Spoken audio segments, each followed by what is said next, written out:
I want to welcome you again to a video drasha. This week's Torah portion is Korach, and the main theme of this Torah portion is a rebellion led by Korach and several others, and actually 250 people who come and say to Moses, in a sense, who died and left you, boss? Who made you leader? The whole people is holy. God is in the whole people. Why do we need you? Why do we need, who has exalted you over the entire people? So this is a serious threat to the authority of Moses. Now, there's an interesting midrash on Korach, which I think makes a very, very good point. The midrash says that Korach asked Moses two questions. And these are questions that, one might say they're similar to the kind of halachic questions that one might ask a rabbi. And yet we'll see what really is going on here. So Korach asks Moses, he says, if you have a garment that is completely made in the color of tchelet, which is a kind of blue, do you need to put tzitzit on it? Now, you remember from last week, we had the mitzvah of tzitzit, and the mitzvah of tzitzit applies when you have a garment that has four corners. And you need to attach to the corners of the garment a thread. And the thread originally was in a color which the Torah calls tchelet. It's a shade of blue. Of course, today we don't have the tchelet, and therefore our tzitzit are just white thread.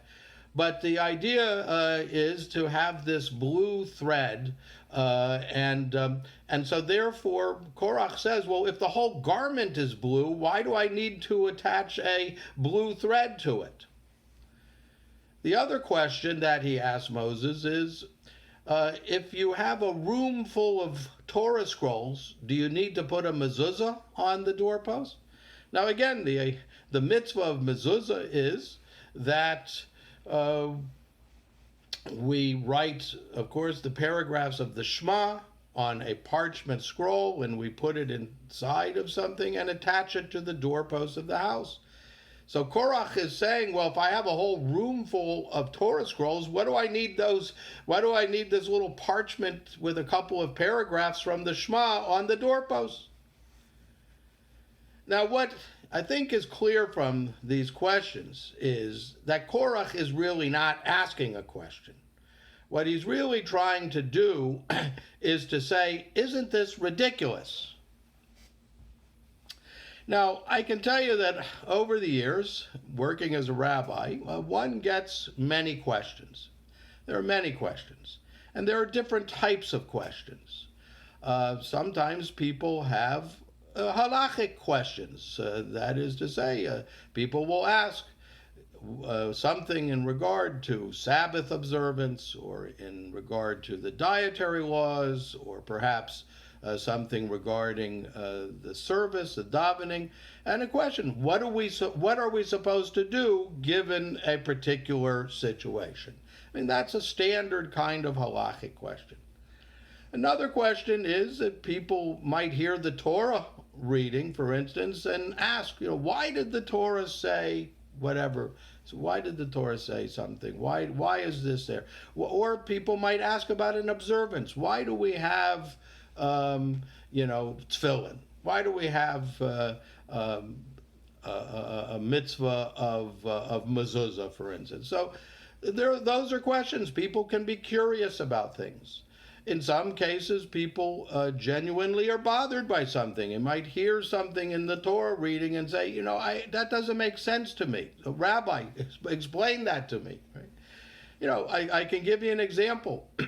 I think that people sometimes hearing the statement in the Torah, an eye for an eye, a tooth for a tooth, are bothered by that. It doesn't sound like a very high ethical standard to say that if somebody knocks out your tooth, the appropriate response to that is to go and knock out their tooth.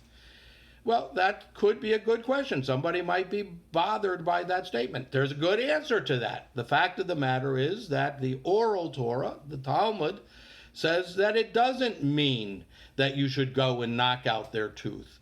Rather, the Torah is talking here about the monetary value of a tooth. And what it is saying is the monetary value of an eye for an eye. If somebody damages you in some way, let's say they knock out your eye, they blind you, well, there's a monetary value that can be established for that damage. That's what the appropriate response to that is. But again, that's a good question. Somebody can be bothered by something and want to know why, what does it mean? You know, I can tell you that over the years I taught and have spoken with many Christian groups, and again, they have questions. They want to know why certain things are the way they are or what they mean. And I can say that over the years, in all of the questions that I've had, I think that most of the time people have a genuine curiosity, or they have a desire to understand something better, or in some cases they want to know what is the correct practice in a particular situation. Those are all legitimate questions. But there is a kind of question that somebody could ask, and thank God I can say I haven't had many of these over the years, but there is a question that somebody can ask, and their whole intention is simply to say, isn't this ridiculous? Isn't it stupid? Now, I can tell you, if you read, this is true for the Bible, but particularly when one reads rabbinic literature, if you read the Talmud, if you read the Midrash, you will come across many stories, many statements that seem, well, we might say outlandish. They seem somehow strange.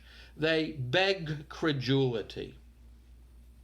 Question is, what should be our approach to this? And I'll give you an example, for instance. You know, there's a story in the Midrash that says that God held Mount Sinai over the heads of the people when he asked them whether they would accept the Torah or not. He literally picked up Mount Sinai and held it over their heads. Now, what's going on here? First of all, what's going on, as is generally the case, is there's something in the text of the Torah that suggests a particular thing. So here there's a statement in the story of the giving of the Ten Commandments that says that the people stood at the bottom of the mountain, or we might say at the foot of the mountain. But the same word that means bottom here, or foot, also can mean under. So you could read that text to say that they stood under the mountain, which suggested to the authors of the Midrash this idea that God held the mountain over them. Now, one could look at that, and again, there are many, many examples of such stories. One could look at that simply and say, isn't that ridiculous? I mean, do you really believe that God held Mount Sinai over the heads of the people? Doesn't that seem crazy to you? On the other hand, we can look at a story like that and say, what is it trying to tell us?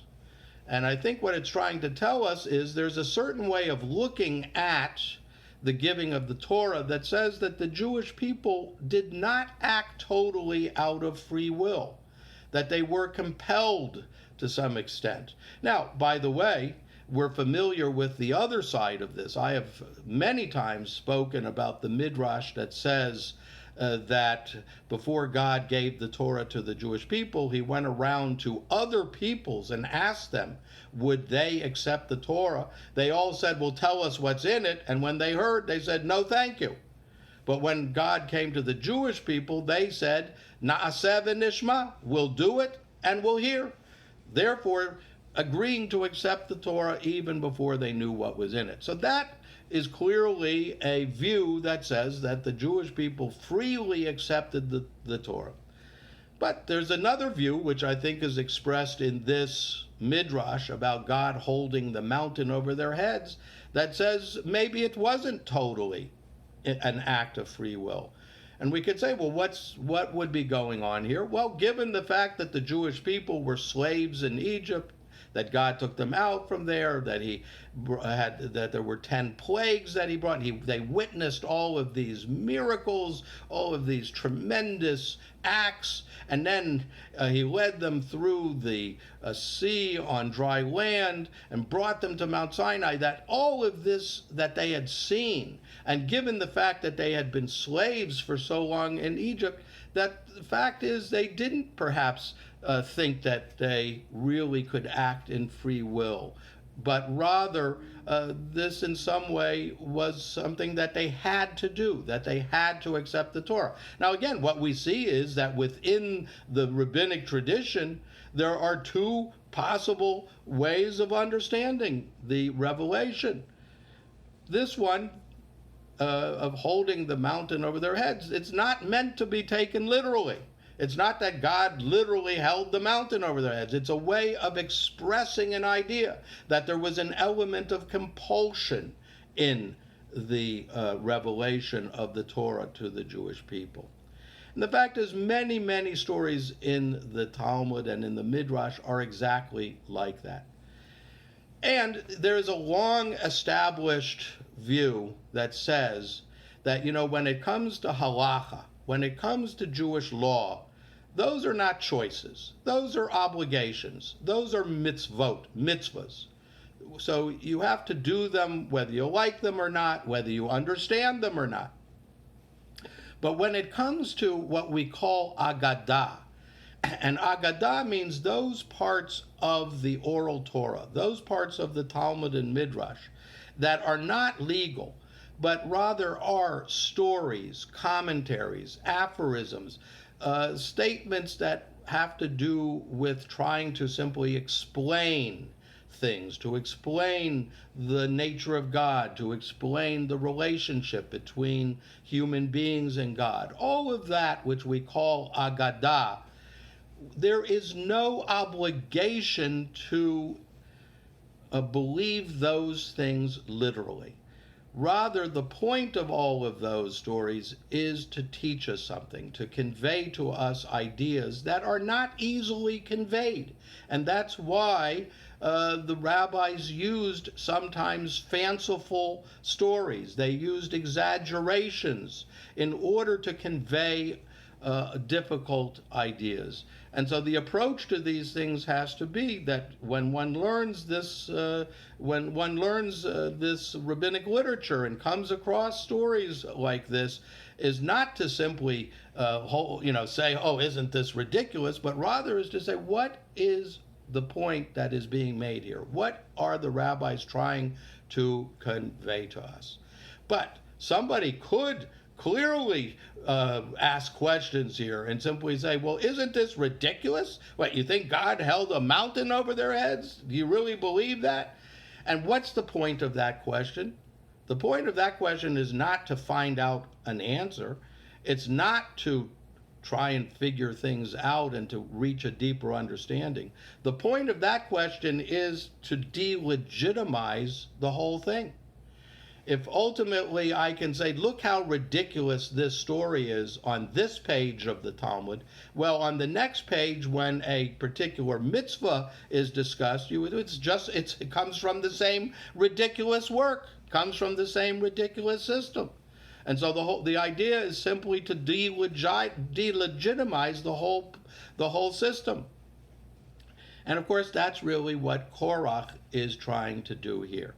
He's asking these questions to Moses not because he wants to know, not because he actually has a question of halacha that he's trying to get an answer for. He's trying to make the case the whole system doesn't make sense. And therefore, the leadership of Moses, which is based on the same system, also doesn't make sense. And that's why I think the proper attitude when we read, whether it's the Torah or other parts of the Bible, whether we read parts of rabbinic literature, the Talmud and Midrash, again, our attitude needs to be that this is a system that has stood the test of time. This is a body of literature that contains great wisdom, that really does give us insights into the nature of God, into the nature of human beings, and of the relationship between human beings and God. And the point is, when we come across those things that perhaps do seem a bit incredulous, we need to ask ourselves, what really are we to understand from this, and to take these things seriously? That needs to be our approach. Good Shabbos.